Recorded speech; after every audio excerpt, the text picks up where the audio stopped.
Namaste and welcome to this exciting episode of Psychology Debunking Mythology. Psychology के इस नए episode में आपका बहुत बहुत स्वागत है।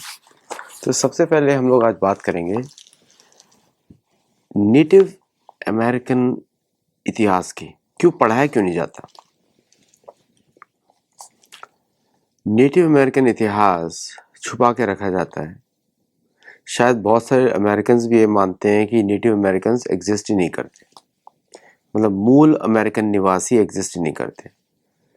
आपको बड़ा आश्चर्य होगा कि उनका जो जीन पूल है, मैं जीन थ्योरी में बिल्कुल विश्वास नहीं करता हूँ, लेकिन वेस्टर्न साइंस का ही मैं जीन पूल ले लेता हूँ, क्योंकि आप आउटकम्स को डिफाइन किया जा सकता है। तो आउटकम इनपुट आउटपुट दोनों डिफाइन करने पड़ेंगे तो पता लगेगा। चलिए, हमारा आइडेंटिफिकेशन का तरीका होता है गोत्र के द्वारा, या गोत्र नहीं हो तो उनका भोजन, भाषा, पद्धति या उनके पूजा करने की पद्धति, उससे हम पता लगा लेते हैं कि हमारे जैसे ही हैं। चलिए हम यूरोपियन जीन थ्योरी लेते हैं, तो अब सरप्राइजिंगली उसमें भी हम लोग का जीन पूल मिल गया भारतीय लोगों का। तो ये तो शॉकिंग इंसिडेंट हो गया। हाँ, मैं इनके बहुत पुस्तकें पढ़ता हूँ, आपको मालूम नहीं है, मैं एम्बेसडर भी हूँ कम्युनिटी का। तो मैं काफ़ी रिसर्च करता हूँ और आपके साथ भी शेयर करता हूँ और मेरी पुस्तकों में भी शेयर करता हूँ जो मेरी लिखी हुई है। आपको बड़ा आश्चर्य होगा कि अमेरिकन कॉन्स्टिट्यूशन ओरिजिनल जो था वो चेरोकी नेशन का कॉन्स्टिट्यूशन था। इसके माध्यम से वो कॉन्स्टिट्यूशन बना, समझे आप? तो इसके बहुत सारे लॉज हैं, जैसे कि जो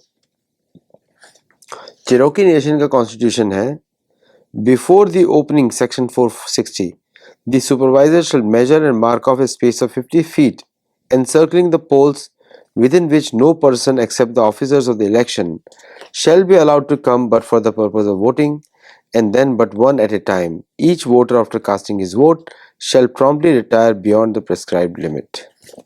आपको आश्चर्य इसलिए क्योंकि मैं पोल बूथ भी में सेवा, मतलब I work for the poll booth, और यहाँ पे मैं इलेक्शंस में मैं लोकल सुपरवाइजर भी हूँ। तो ये एग्जैक्टली रूल है आज के रजिस्ट्रार ऑफ वोटर्स का, समझे आप? एग्जैक्ट रूल है। रूल नंबर 460 238 पेज पे is the constitution and laws of the Cherokee nation. इसका मतलब most of the laws of America were already written by the national council of the laws of Cherokee nation. ये original पुस्तक है। तो जो लोग बोलते थे, तो बहुत सारे जो इस तरह के लॉज हैं, जो कि मतलब क्या दिखाता है कि जो नेटिव अमेरिकन कम्युनिटी थी वहाँ पे उनके हिसाब का लोकतंत्र था, डेमोक्रेसी थी, उनके हिसाब के वोट होते थे, अमेरिका का नहीं है। और भी बहुत सारे लॉज हैं इस पुस्तक में जो बड़ा सरप्राइज करते हैं। जैसे फॉर एग्जांपल मैं possession of property. Any person having reasonable, peaceful possession of private property obtained through lawful means and claiming a limited right in the same shall be held in law to have a prior possession of property. ये constitution जो है ये बना हुआ था, पहले से था, इसको चेंज किया गया और इसको वापस अडॉप्ट किया गया फॉर द नेटिव कम्युनिटीज। और इसमें जो सिग्नेचर था 1838 में लिखा था, उसके पहले भी चलता था, बाद में इसको और ऐड किया गया था। ईस्टर्न चेरोकीज, वेस्टर्न चेरोकीज और बाकी लोगों के इधर ऐड किया गया चेरोकी नेशन का कॉन्स्टिट्यूशन ना। उसके पहले क्या हुआ यहाँ पर इन देशों में? अमेरिका तो नॉर्थ अमेरिका जो है, जिसको अब नॉर्थ अमेरिका देखते हैं, यूएसए, उसका टेरिटरी साइज जो है वो ब्राज़ील की जितना है। Brazil territorial size equal to the USA mainland size. Alaska को अगर बाहर रखें और हवाई को बाहर रखें तो उतना ही साइज है। ज़्यादा बड़ा जो मैप में दिखता है वो मैप के मिस प्रोजेक्शन से इसलिए ऐसा लगता है। ब्राज़ील का और कॉन्टिनेंटल यूएसए मतलब एक्सक्लूडिंग अलास्का एंड हवाई, इसका साइज सेम है और अदर टेरिटरीज सेम साइज है दोनों का। कनाडा को अगर ऐड कर देंगे तो आप समझ लीजिए कि आपने जो अदर मतलब हाफ ऑफ साउथ अमेरिका का साइज हो जाएगा, कनाडा और अलास्का को अगर ऐड कर दिया गया था। अब आते हैं इनके कुछ स्टोरीज के ऊपर कि ये लिखा है टेमलास पाश्मे ऑफ द नॉर्दर्न चेन कि हम ये पूछ रहे हैं कि all we ask is allowed to live and live in peace. We bow to the will of great father and went south. There we found a Cheyenne cannot live. So we came home. Better it was we thought to die fighting than to perish of sickness. You may kill me here, but you cannot make me go back. We will not go. The only way to get us there is to come in here with clubs and knock us on the head and drag us out and take us down there dead. ये लिखा डल knife ने टमेला पश्मे of the northern chain. ऐसे मारा गया इनको कोई आसानी से नहीं भेजा गया. ये कहानी है चेन की ओक्लाहोमा में शिफ्ट करने की. एंग्लो सैक्सन ने क्या किया, उन्होंने जब टेरिटरीज कैप्चर करी उन्होंने बोला आप यहाँ से निकल जाइए. बोले कहाँ जाएंगे, बोलते कहाँ भी जाओ लेकिन यहाँ से जाओ. तो ऐसे कर करके साउथ की तरफ पुश किया और वहाँ पे जाकर भी मार दिया. और वहाँ पे बीमारी इतनी थी इनको गलत कंडीशंस में डाल दिया गया, गलत एनवायरनमेंट्स में. इतनी बीमारी यूरोपियंस लेकर आए थे क्योंकि वीक इनका वो होता है, इम्यूनिटी होता है, और प्लस इतनी बीमारियां सिफिलिस, और गंदे रहते हैं, साफ सुथरे नहीं है, चमड़ी गोरी है लेकिन गंदगी इतनी ज्यादा कि आपको बता नहीं सकता. तो that's why they were all sick और वो अपनी डिजीज को फैला रहे थे सब में. Native American for healthy bodies, तो उनके जब डिजीज फैलते थे तुरंत बीमार पड़ जाते थे इन लोग क्योंकि इनकी बीमारियां अजीब सी होती थी. सिफिलिस, कंजक्टिवाइटिस, इस तरह की जो यूरोपियन बीमारियां होती हैं जो पूरे विश्व में फैल गई इनकी वजह से. फिर थ्री फिंगर जो है which is colonel Ronald Mackenzie लिखते हैं I regard the Cheyenne tribe of Indians after an acquaintance with quite a number of bands as the finest body of the race which I have ever met. Cheyenne जो थे वो काफ़ी दे were very sophisticated और बहुत उन्होंने युद्ध किया. Native American से कभी हार नहीं मारी. ये सरेंडर किए थे कुछ लोग पीस के लिए लेकिन they never accepted the American constitution. वो बाद में जाके एक्सेप्ट किया when they were given citizenship in 1924. 2 जून 1924 से पहले किसी ने भी सॉवरेंटी को पे कॉम्प्रोमाइज़ नहीं किया. आज भी काफ़ी गुस्सा होते हैं अगर आप उनको बोलेंगे कि आप अमेरिकन गवर्नमेंट के अंडर काम करते हैं. नहीं, वो बोलते हैं वी आर सॉवरेन नेशन, ये बोलते हैं हमेशा. जैसे कि 1879 जनवरी 11 में ब्रिटिश और जूलू का वॉर हुआ साउथ अफ्रीका में.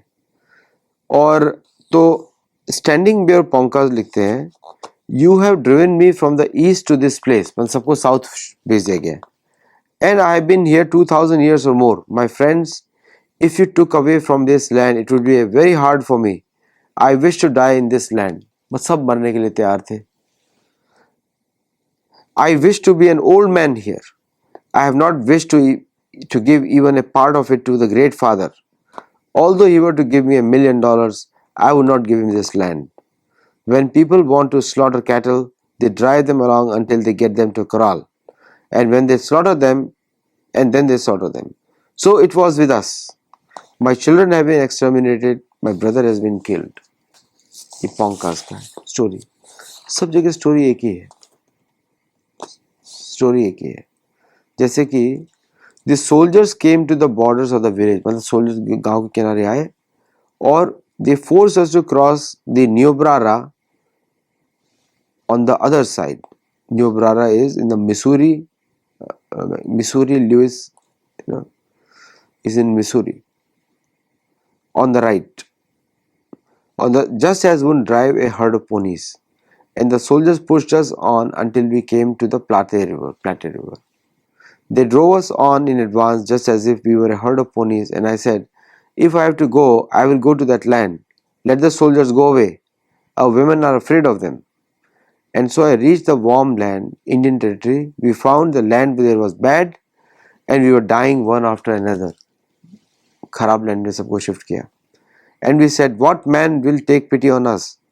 And our animals died. So it was very hot. This land is truly sickly, and we will apt to die here. We will be apt to die here, and we die here. And we hope the great Father will take us back again That is what we said. There were 100 of us died there. White Eagle of the Ponkas. ये कहानी है 1804 की।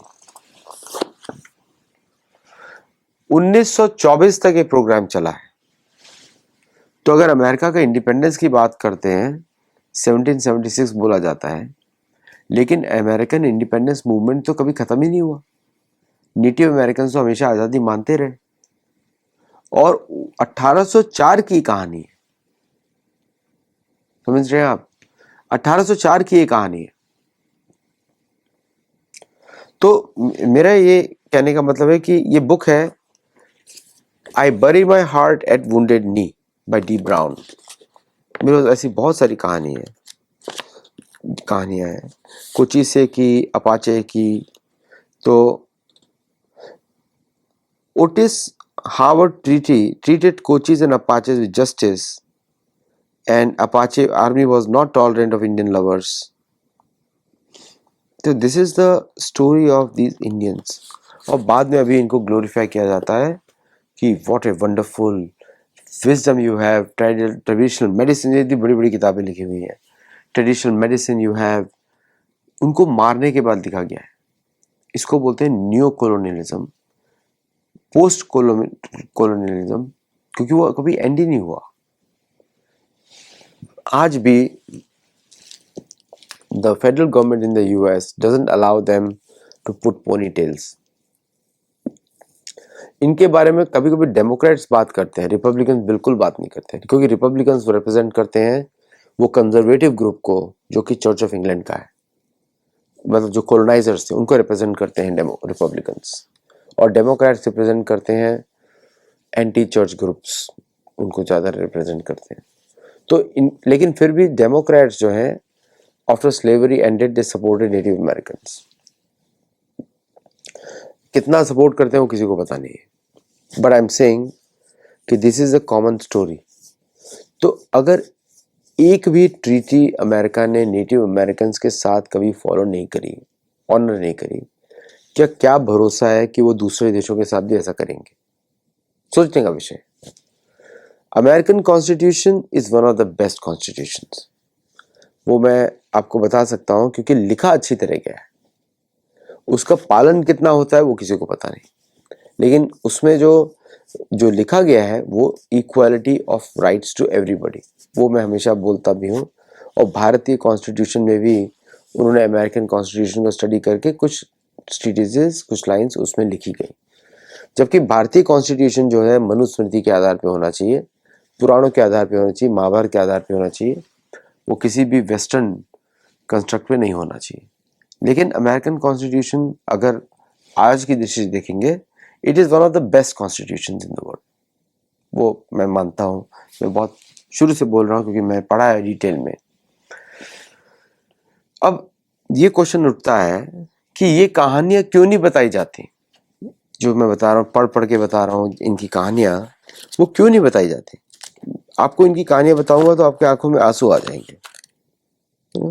ये Geronimo, जिनकी tribe का मैं ambassador भी हूँ, जेरोनिमो बोलते हैं, I was living peacefully with my family, having plenty to eat, sleeping well, taking care of my people, and perfectly contented. I don't know where those bad stories first came from.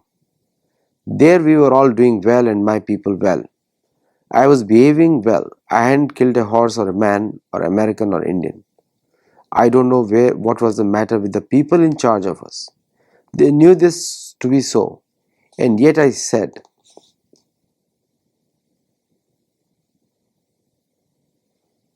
and yet they said I was a bad man and the worst man there. But what had I done?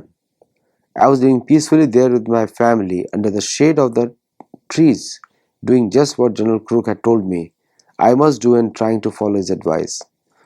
ये जितने भी Anglo sections होते हैं ना, इनकी बुद्धि मंद होती है, ये बच्चे के जैसा रहते हैं, ये बड़े बड़े शरीर में छोटे बच्चे होते हैं। मतलब you are bad, you are bad, you are bad, you are bad, मतलब ऐसे बोलते रहेंगे वो। आप उनके आर्ग्यूमेंट नहीं कर सकते। यू आर मतलब जानवर के जैसे हैं, आप उनके साथ आर्ग्यूमेंट नहीं कर सकते बिल्कुल भी। वो लॉजिकल बातें नहीं कर सकते आपके साथ। वो दो सेंटेंस नहीं बोल सकते। वो बोलेंगे कि भाई मतलब यू आर बैड और गुड, छोटे बच्चे के जैसा। तो ये पूछ रहे हैं कि what should I do, I want to know now who it was ordered me to be arrested. ये पूछते रहेंगे। To let me quietly live there with, उनके अंदर करुणा नहीं होती, then almost animals. I don't know what the reason was that people should speak badly of me. Very often there are stories put in the newspapers that I am to be hanged. I don't want that anymore. When a man tries to do right, such stories ought not to be put in the newspaper. There are very few of my men left now. They have done some bad things, but I want them all rubbed out now, and let us never speak of them again. There are very few of us left. मतलब आप भाग जाइए, आप बात नहीं कर सकते। ये जेरोनिमो बात कर रहे हैं।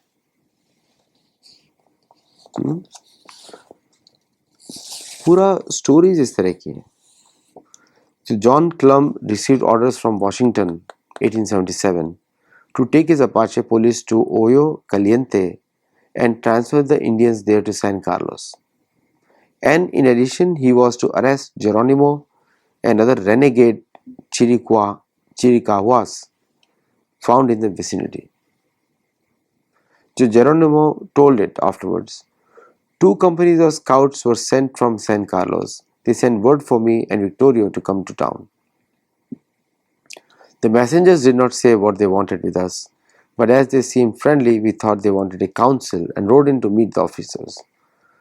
As soon as we arrived in town, soldiers met us, disarmed us, and took us both to headquarters where we were tried by court-martial. They asked us only a few questions, and then Victoria was released, and I was sentenced to the guardhouse. Scouts conducted me to the guardhouse and put me in chains.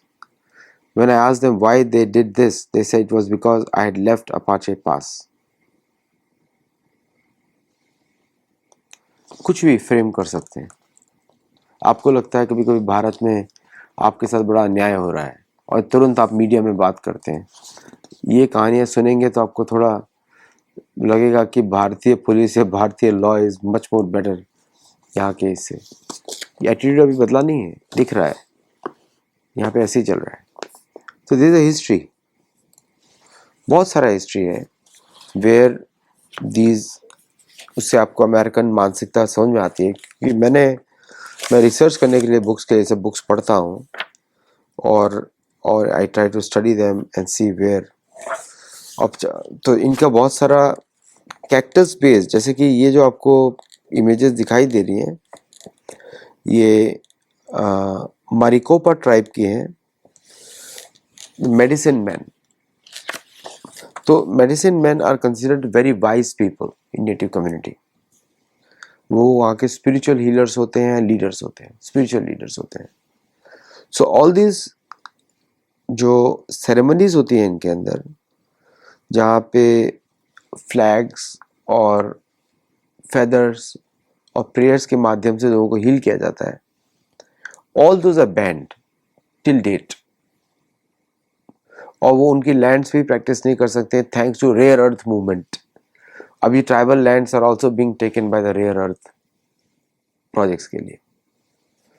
तो ये थोड़ा सा मैंने बताया है कि क्या इतिहास है अमेरिका का, जिसको शायद किसी को मालूम ही ना हो। और ऐसा लगता है कि अगर आप आज़ादी की बात करते हैं तो आपको दिख ही रहा है, मीडिया पे सब कुछ दिख रहा है क्या चल रहा है आजकल। थैंक यू सो मच, नमस्ते। टू लाइक शेयर सब्सक्राइब, हमारी गुरुकुल में जुड़िए and learn Shastras in a proper methodical way. Namaste.